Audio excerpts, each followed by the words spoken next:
Mystery Hill, New Hampshire. At this remarkable megalithic stone site known as America's Stonehenge, where Barry Fell first discovered evidence of Druid writing in 1975, can be found numerous celestial alignments. It's an area that covers 12 acres. It has multiple stone chambers. It has megalithic construction, such as standing stones, which have now been found to be astronomically aligned from the center of the site. The most famous artifact at Mystery Hill is a curious stone slab.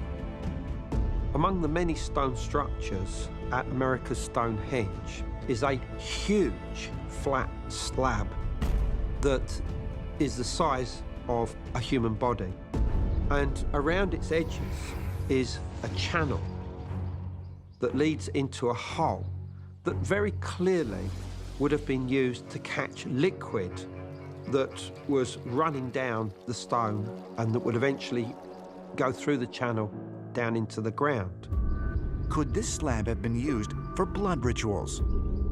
The stone has, in fact, been dubbed the sacrificial table.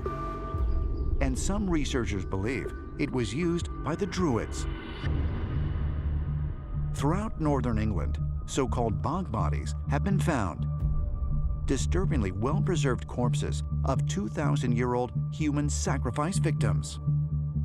Bog bodies, as they're described, are human cadavers that have been repeatedly found in boggy environments, and the manner of their discovery seems to suggest that they could have been cast into the waters as a sacrifice. There is powerful evidence that those responsible for these ritual murders were the Druids, and that if the Druids did reach North America, that they carried sacrifice with them. The Druids did sacrifice a certain way. They would put a noose around the neck so that the pressure builds up in the carotid artery. Then they would slit the throat so the blood had pressure to form a stream in the grooves of the rock. Could the table of sacrifice be physical evidence that the Druids came to America centuries ago and brought with them not only their dark customs, but perhaps also left an indelible mark on New England and the Hudson Valley? Ancient astronaut theorists say yes, and point out that Balanced Rock, the Hudson Valley stone chambers, the largest number of UFO sightings in U.S. history, and Whitley Strieber's famous abduction story all happened within miles of each other. I've had many conversations with Whitley Strieber, and he uses the Hudson Valley UFO sightings to give validation to his own experiences, which occurred in the Hudson Valley. It validates his story.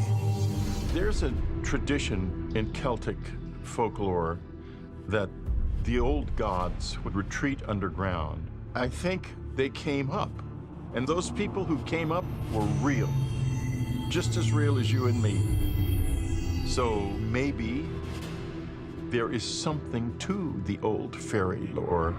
Let me put it this way, and we mustn't forget this. These fairy folk had nothing to do with Tinkerbell.